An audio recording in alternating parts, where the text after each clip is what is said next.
President, I rise tonight to speak in regard to the scenes of violence we witnessed at the protest at Sydney Town Hall last Monday night. Some of what took place is seriously out of step with the community expectations as to how police should behave in interactions with the community, especially in circumstances of heightened stress or political tension. I don't want to see tear gas or violence used to suppress protest. While it's clear that some people at the protest were determined to march contrary to police directions, this was an extremely small minority. The majority of those gathered at Town Hall simply wanted to exercise their right to peaceful, static protest in keeping with the current laws. The police are in the unenviable position of having to enforce the law, but they must do that without themselves using excessive force. Without addressing the underlying issues, it means that these circumstances are bound to be repeated. In my view, a major contributing factor to what happened on Monday night is the deterioration of the Form 1 system for managing protest. The Form 1 process, in which organisers of a march advise police of particulars and contact details, and in return receive immunity from prosecution from some offences, such as obstruction of roads, was established following clashes between the public and police from the 1978 Mardi Gras. Marches are automatically approved unless the police appeal to the court to limit or halt the march.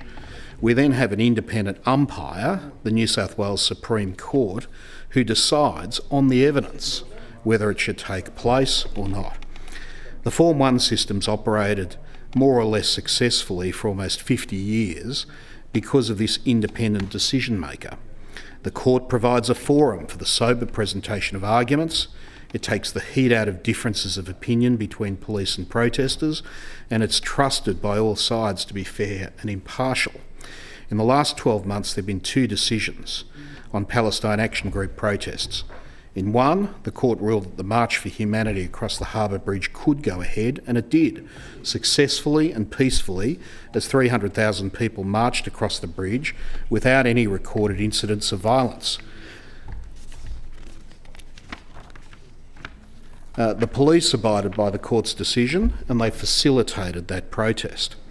Conversely, a proposed march past the Opera House was denied by the court in a following case. The protesters abided by the court's decision, and that march did not go ahead. Both cases have one thing in common. Protesters and police complied with the decision of the court, and where the march was allowed, the police facilitated it to happen safely. In each case, the system worked to support peaceful protest in our city while managing safety concerns. Unfortunately, the Form 1 system is no longer working, in my view, for two reasons. Firstly, unhelpfully, in the latter case that I mentioned, the Opera House protest case, the Chief Justice intervened with a view that once the court had made a prohibition order in relation to a march, anyone defying that could be held in contempt of court. That position was not put by any of the parties, but came from the bench and is now the law. One of the results of this is that protesters are now less likely to apply under Form 1 for a march if they believe it will be refused by the court. This will inevitably lead to unauthorised marches and clashes with police as they manage large groups of protesters, just as we saw last Monday night. Secondly, the Terrorism and Other Legislation Amendment Act 2025, passed last year before Christmas, allows the Police Commissioner to declare an area in which no Form 1 application for a march can be lodged following a terrorist event. Obviously, the intention was that no marches would take place. These two factors together have created a perverse incentive structure against cooperation between police and protesters. The current position also politicises the role of the Police Commissioner, making him both the first and final decision maker as to whether marches are allowed to go ahead.